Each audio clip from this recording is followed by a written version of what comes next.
ഏറ്റവും പ്രിയപ്പെട്ടവരെ, ലോകത്തിൽ ഏറ്റവും കൂടുതൽ യുവജനങ്ങളുള്ള രാജ്യമാണ് നമ്മുടെ ഇന്ത്യ. രാജ്യത്തിലെ 50% പേരും 25 വയസ്സിന് താഴെയുള്ളവരാണ്. ഈ 35 വയസ്സിന് താഴെയുള്ളവരാണ് ജനസംഖ്യയിലെ 65% പേരും. നമ്മുടെ ജനസംഖ്യയിലെ 65%. യൂണിസെഫിൻ്റെയും സർക്കാരിൻ്റെയും നിർവചനപ്രകാരം യുവജനങ്ങൾ എന്ന നിർവചനത്തിൽ പെടുന്നത് 15 വയസ്സിൻ്റെയും 30 വയസ്സിൻ്റെയും ഇടയിലുള്ള ആളുകളെയാണ്. അത് ഏകദേശം 37 കോടിയിലധികം ആളുകൾ ഇന്ത്യ രാജ്യത്തുണ്ട്. ആ വിഭാഗത്തിൽ മൊത്തം ജനസംഖ്യയുടെ 27% കൂടുതലാണിത്. ഏകദേശം 27%.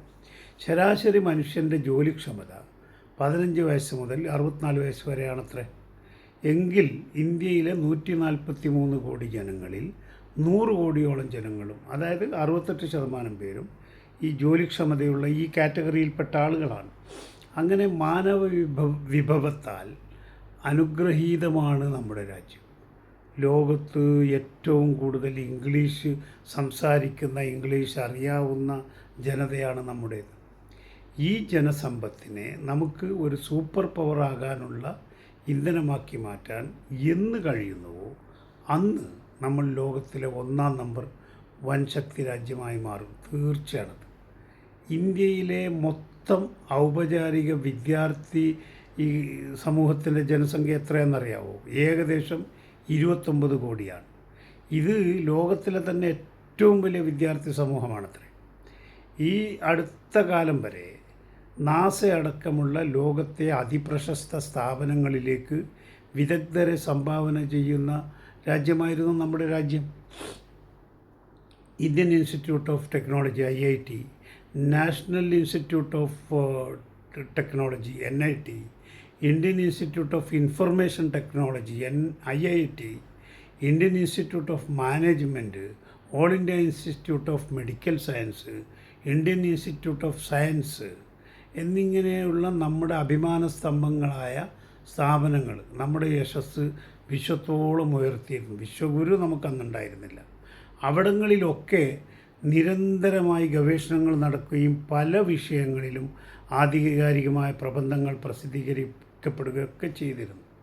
നമ്മുടെ ISRO, Indian space research organisation, defence research and development organisation DRDO, ഇതൊക്കെയും വിശ്വോത്തരമാണ്. ശരിക്കും നമ്മൾ ബഹിരാകാശ പ്രതിരോധ സാങ്കേതിക വിദ്യകൾ വികസിപ്പിക്കുകയും ഉയർന്ന മൂല്യമുള്ള ആഗോള പേറ്റൻറ്റുകൾ നേടുകയും ഒക്കെ ചെയ്തിട്ടുണ്ട്.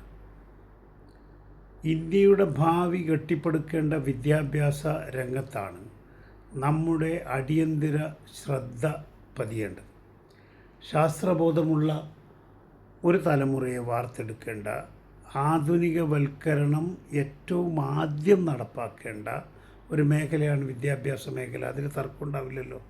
നിർഭാഗ്യവശാൽ ഈ മേഖലയിൽ കുറ്റകരമായ അനാസ്ഥയും ഉദാസീനതയും അലംഭാവവും കാണിക്കാൻ മാത്രമല്ല, നമ്മുടെ ആർജിതമായ ഒരു ശാസ്ത്രീയ ബോധവും അതിൻ്റെ നേട്ടങ്ങളും ഒക്കെ ഉണ്ട്.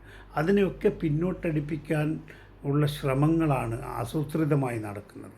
എന്താണ് നമ്മുടെ വിദ്യാഭ്യാസ രംഗത്ത് നടന്നുകൊണ്ടിരിക്കുന്നത് എന്ന് മനസ്സിലാക്കാൻ ഞാൻ 1-2 ഉദാഹരണങ്ങൾ അടുത്ത വീഡിയോയിൽ പറയാം. നന്ദി, നമസ്കാരം.